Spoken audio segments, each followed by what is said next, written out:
Every financial advisor on earth will tell you the same thing. Diversify, hold bonds, keep cash, trust the system. And for most of the last century, that advice wasn't wrong. But there's a number nobody on mainstream financial television wants to say out loud. 97%. That's how much purchasing power the dollar has lost since 1913. Not in a single crash, not in one dramatic collapse. Slowly, quietly, by design. And right now, in 2026, something structural is shifting. BRICS nations settled over 65% of their mutual trade outside the dollar last year. Central banks bought gold at the fastest pace, recorded since 1967.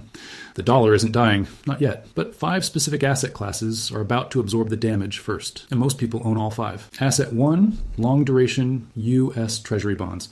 For 70 years, the U.S. Treasury bond was considered the closest thing to a religious relic in finance. Safe, stable, guaranteed. The foundation of every institutional portfolio on the planet. Here's the dark truth about that foundation. In 1946, the British pound was also considered indestructible. At the end of World War II, Britain held the second largest reserve currency on earth. The sterling bloc stretched across 30 countries. The Bank of England was the most trusted institution in global finance. British government bonds, gilts, were the universally accepted safe asset. By 1967, Britain had devalued the pound twice. By 1976, they were borrowing from the International Monetary Fund in what became known, without irony, as the sterling humiliation. Bondholders who had held 20-year gilts through this period watched the real purchasing power of their principal evaporate by over 40%, while being told, nominally, that they'd been paid in full. The mechanism that destroyed sterling bondholders is the same mechanism currently targeting dollar bondholders. It has a technical name, financial repression, and it works like this. When a government's debt load becomes too large to repay in real terms, and the United States crossed that threshold years ago, the path of least resistance is not default. Default is too honest, too visible, too politically catastrophic. Instead, the government engineers a quiet theft. It keeps interest rates below the real rate of inflation for an extended period. Bondholders receive their interest payments. They receive their principal at maturity. But that money buys less than it did when they lent it. The debt has been erased through dilution, not repayment. The United States ran this exact playbook from 1945 to 1955. The national debt after World War II hit 119% of GDP, a figure that looks conservative compared to today. Rather than raising taxes or cutting spending, the Treasury and Federal Reserve agreed to cap interest rates at 2.5%, while inflation ran above 6% for years. Bondholders lost 3% to 4% of real purchasing power annually for a decade. By 1955, the debt-to-GDP ratio had been cut nearly in half, not because America paid it off, because America inflated it away. The people who suffered were not anonymous. They were retirees in Cleveland who bought war bonds in 1943 because they believed the government's promise. They were insurance companies in Cincinnati holding 30-year treasuries that matured in 1973 into dollars worth half as much as the dollars lent. Now look at where we stand. U.S. national debt crossed $36 trillion in late 2024 and is accelerating toward $38 trillion. For the first time in American history, interest payments on the debt exceeded defense spending. America is now paying more to service its past than to defend its present. The Federal Reserve cannot raise interest rates to levels that would genuinely attract global capital because doing so would trigger a fiscal crisis before the calendar year ends.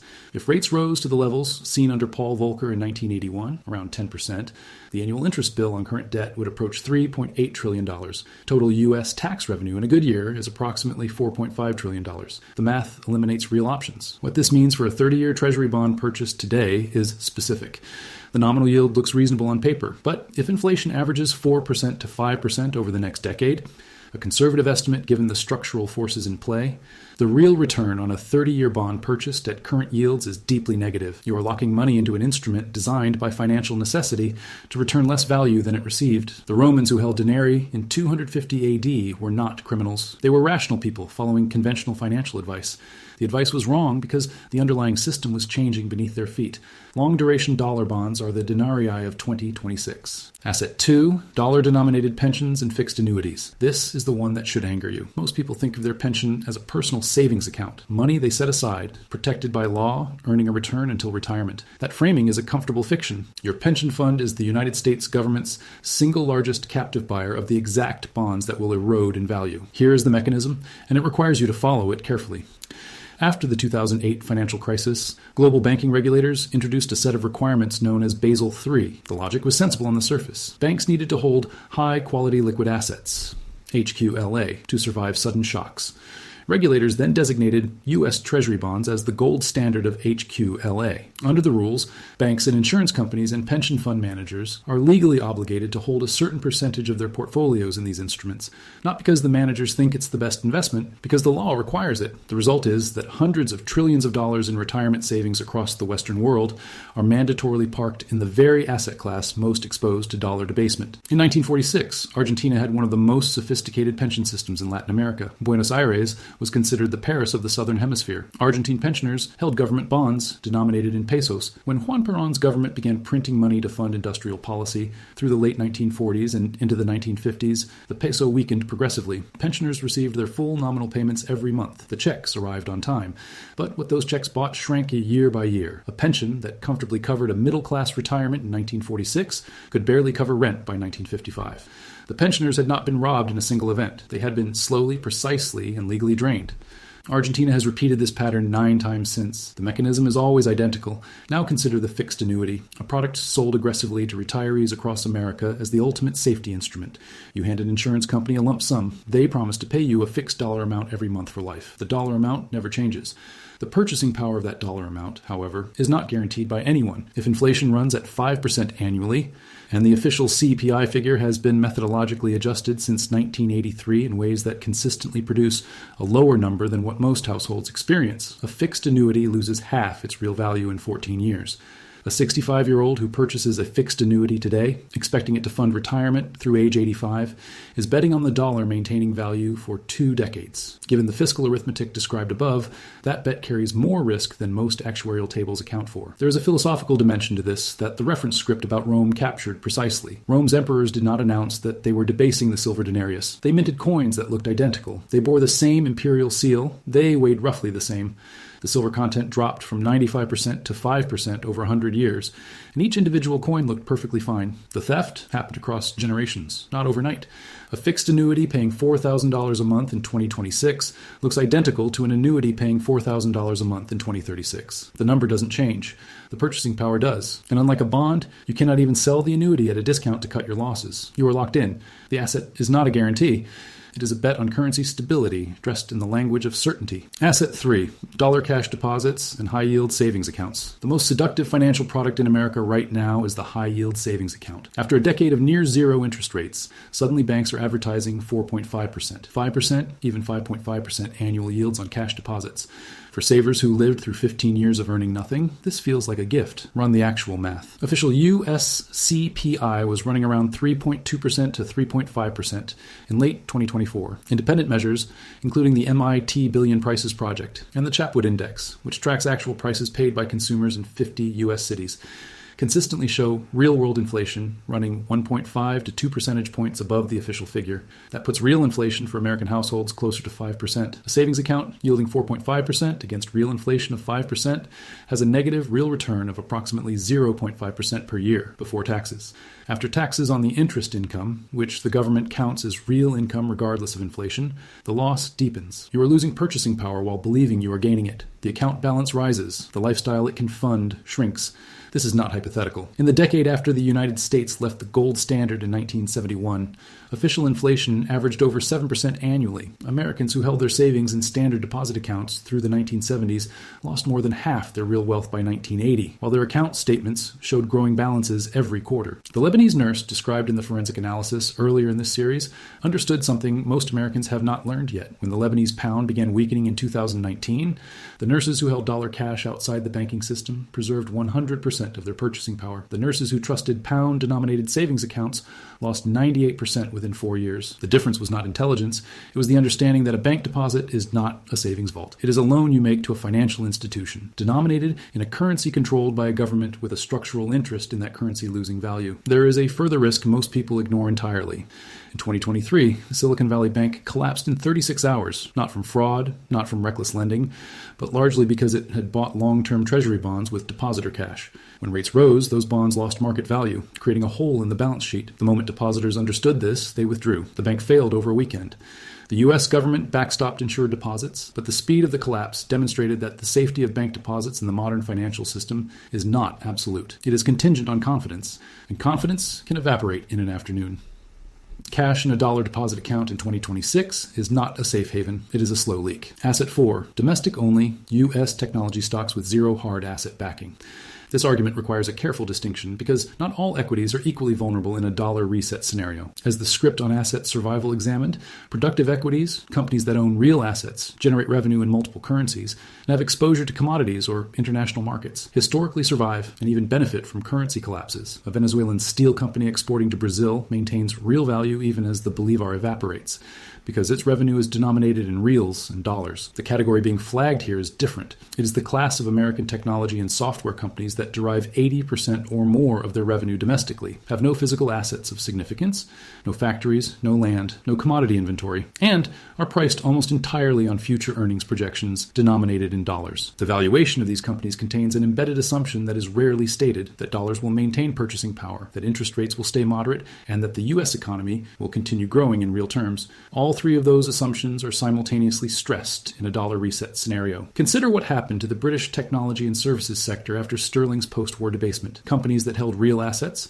property, equipment, commodities, maintained value. Companies priced on intangible future cash flows in pounds were devastated because the pound in which those future cash flows would be denominated kept losing real value. The more abstract the asset, the more exposed it is to currency debasement. A software company that generates $2 billion in annual revenue, entirely from American businesses, paying in dollars with no physical inventory, no land holdings, and no international revenue, is essentially a leveraged bet on dollar stability. If the dollar loses 30% of its real value over 10 years through controlled inflation, the real value of that company's future earnings has been reduced by 30%, even if the nominal stock price rises.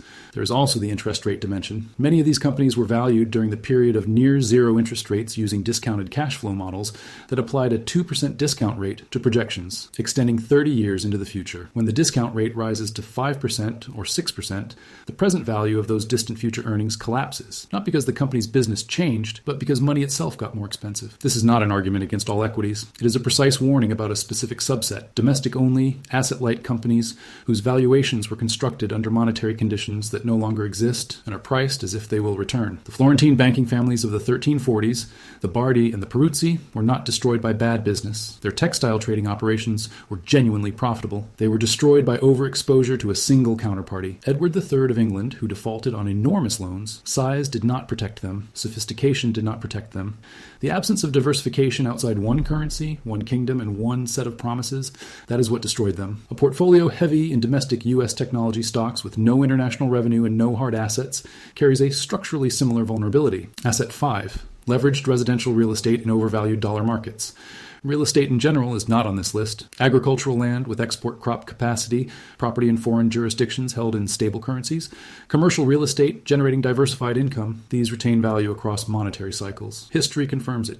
The specific asset being flagged is leveraged residential real estate in American metropolitan markets that have experienced 40% to 80% price appreciation since 2020, financed by mortgages that assume continued dollar strength and rate stability. Here is the scenario most holders of this asset have not modeled.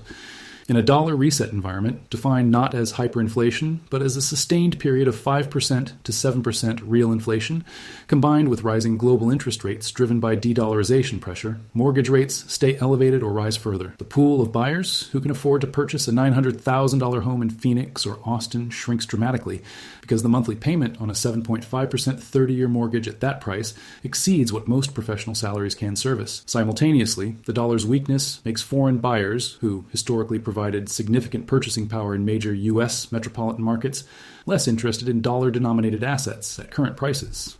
Chinese and European institutional buyers of American real estate have been reducing exposure since 2022. If the dollar loses reserve status incrementally, that capital flow does not return. The result is a market where nominal prices may not collapse dramatically, but real prices, measured in purchasing power, decline significantly while the asset remains illiquid. You cannot quickly sell a house, and if you need to sell in a down market while carrying a 7% mortgage, the carrying costs alone are destroying capital. Compare this to what happened to Japanese residential real estate from 1991 onward. Japan's bubble was inflated by cheap money and the assumption of permanent property appreciation. When the Bank of Japan tightened, property values in Tokyo fell 60% to 70% over a decade and stayed depressed for 20 years. The Japanese homeowners who borrowed at peak prices spent the 1990s and 2000s in what economists called balance sheet recession, technically solvent but economically paralyzed. Every dollar of income going to service debt on an asset worth less than the loan. The asset itself, physical property, has intrinsic value. The combination of peak pricing, high leverage, dollar-denominated debt, and geographic concentration in markets dependent on continued dollar purchasing power creates a specific fragility that most current owners have not priced. The distinction matters. A paid-off farmhouse on productive land outside a major metro area is not this asset. A $1.2 million townhouse in a suburb of Seattle bought with 10% down at a 7% interest rate in 2024 is exactly this asset. Here is what every financial collapse in this research archive has in common. Not the hyperinflation, not the debt spiral, not the political chaos. Those are symptoms. The common thread is this. The people who were destroyed were not stupid. They were following the rules of the previous era with perfect discipline in the opening years of a new one. The Roman centurion, who saved his denarii for 30 years, was not a fool. He was rational inside the system he understood. The system changed around him. The German pensioner who accumulated war bonds through the 1910s was not reckless. He was responsible. The definition of responsibility changed when the Reichsbank changed the rules. The Lebanese doctor who trusted a 22-year-old currency peg was not naive. The peg had held since 1997. It seemed permanent because permanence is what long stability creates, a false sense of geological solidity in what is actually a political arrangement. The 5 assets discussed here, long-duration treasuries, dollar-denominated pensions and annuities, dollar cash deposits, asset-light domestic tech stocks, and leveraged residential real estate at peak prices, are not inherently worthless. They were the right tools for a specific monetary era. That era's foundations are shifting beneath our feet in real time. The DXY, the dollar index against a basket of major currencies, has declined from above 114 in late 2022 to the mid-90 range by early 2026. The dollar is not collapsing, but the long-term trend of dollar supremacy, the unchallenged assumption that made these 5 asset classes safe, is being structurally renegotiated by 40 nations simultaneously. What survives the renegotiation is not complicated. History is consistent. Hard assets with intrinsic value independent of any government's promise. Gold, productive land, equities in businesses with real exports and real assets, foreign currency exposure, and skills that serve human needs regardless of which currency is printing. The Zeigarnik loop opened at the beginning of this video asked a specific question, not whether the dollar will lose value. It has done nothing but lose value for a century, but which assets absorb that loss silently, invisibly, while you believe you are safe. Now you know the answer. You didn't just learn what to sell, you learned why every generation believes their era is different, and why it never is. Subscribe to this channel, not because we tell you what the market will do tomorrow, because we show you what it has always done, and what that means for the decisions you're making today. The pattern is older than any currency that currently exists. The only question left is whether you act before the bakery updates its chalkboard.